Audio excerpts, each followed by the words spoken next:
Professor, é uma das categorias que mais vem sofrendo junto com os médicos aqui no estado. Os professores não é bom a gente nem falar, não é porque vem sofrendo há muitos anos. Antes dos médicos já estava a carreira do professor, já estava absolutamente sucateada. A educação no Brasil, ela sempre foi colocada em segundo plano. Eu lembro que eu era bem menina ainda, quando Anísio Teixeira, que era um grande técnico em educação, concebeu o modelo de educação integral para todas as crianças do Brasil e o sistema profissionalizante, de tal forma que quando a criança saísse da escola, ele tinha uma profissão. Então, uma pessoa pobre sairia com uma profissão, né? Isso demorou durante alguns anos. Anísio Teixeira criou no estado da Bahia, que era o estado dele, ele criou aqui as escolas classes e a escola parque, que era um modelo.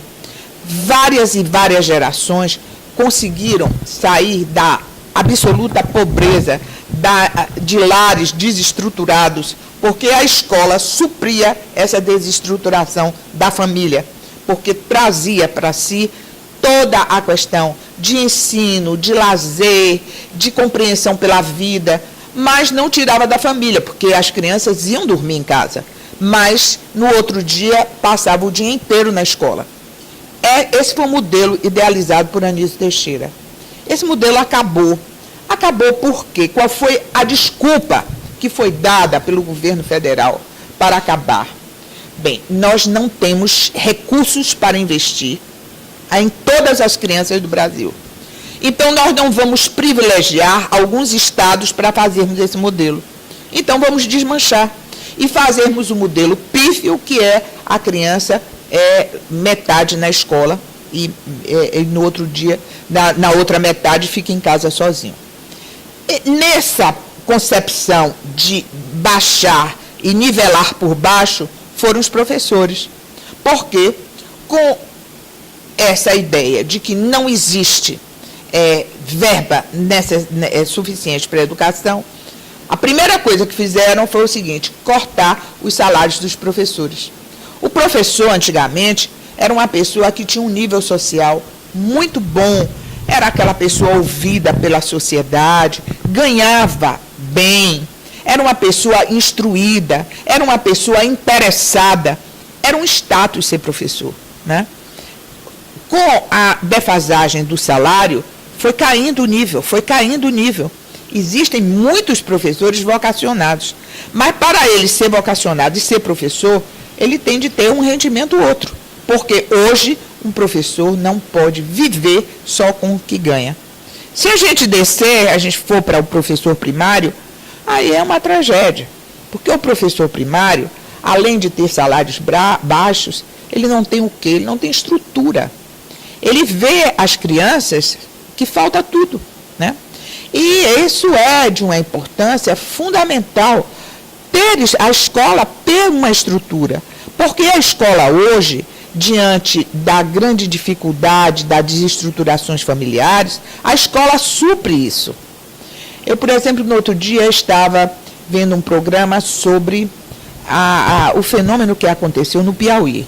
Piauí, um dos estados mais pobres da federação, com um nível de êxodo nas escolas muito grande, e de repente mesmo, em menos de 5 anos, ele dá um pulo e passa a ser um dos maiores índices de aproveitamento na escola. Que fenômeno é esse? O que é que aconteceu? O que aconteceu foi o seguinte: um sistema onde eles agregam a família à escola. E, ao mesmo tempo que as crianças são educadas, também são educados os pais. Por exemplo, quem manipula a merenda escolar na escola é a mãe dos alunos. Quem faz a limpeza da escola é mãe de aluno. É o pai que faz a pintura da escola, que conserta o telhado. Então, desta forma, a escola mantém os pais junto da escola. Isso faz com que os alunos fiquem extremamente orgulhosos. E isso começa a despertar nas pessoas, até as pessoas mais simples, o quê? gosto por estar colaborando com a escola do seu filho. É o que existe no estrangeiro, a participação da família na educação do filho. Não é só jogar na escola, é participar também. Isso nós não temos, né? Isso nós não temos. E os nossos professores estão aí ao léu da sorte, né? Eu não sei a que ponto nós vamos chegar com o que está acontecendo. E eu vejo dizer que falta verba. Mas falta verba como? Se, voltando novamente para a ideia de desperdício, quanto o governo gasta em propaganda? As televisões estão cheias de propaganda do governo. Agora acabou, porque estamos no período eleitoral. Mas até um dia antes de começar, nós estávamos aí vendo propaganda do governo, né? A Bahia de todos nós, por exemplo, quanto é que custa essa propaganda? Não seria bom nós investirmos menos em propaganda? Afinal, para que o governo faz propaganda de si mesma? Quem tem de fazer propaganda do governo é o povo, né? Então, pegue esse dinheiro e faça um investimento correto. Porque se diz, a verba da educação é carimbada, ela vem direto do governo federal. Sim, mas fica com os professores, fica com o município o quê? O salário dos professores, a manutenção das escolas, não é? A merenda escolar, porque é deficiente.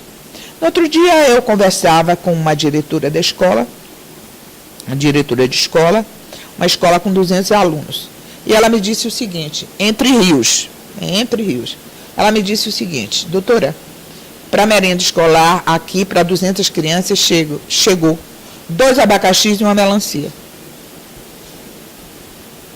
Essa é a realidade brasileira.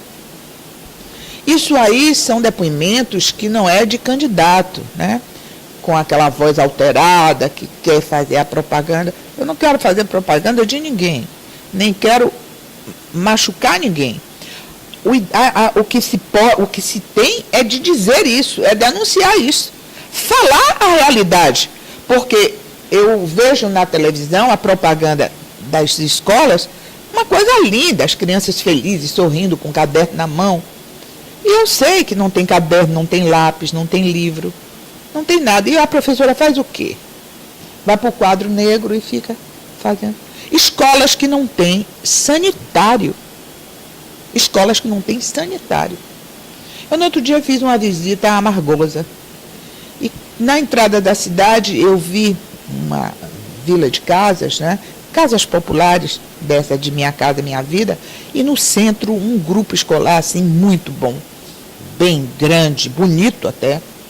E eu perguntei ao motorista, eu estava indo para uma atividade da prefeitura, e eu estava com o motorista da prefeitura. Eu perguntei que boa escola é essa? E não está funcionando. Por quê? Foi construída, mas quando foram ver, não tinha rede elétrica e não tinha rede de esgoto. Só tem um prédio. Só tem um prédio. Eu disse, e os responsáveis por isso? O processo está aí rolando. Mais tarde eu perguntei para a prefeita disse, pois é, e as contas foram aprovadas pelo Tribunal de Contas do município. E isso está rolando ainda aí. Então, são essas distorções que fazem com que nós sejamos esses países, ainda um país tão pobre e tão sofrido.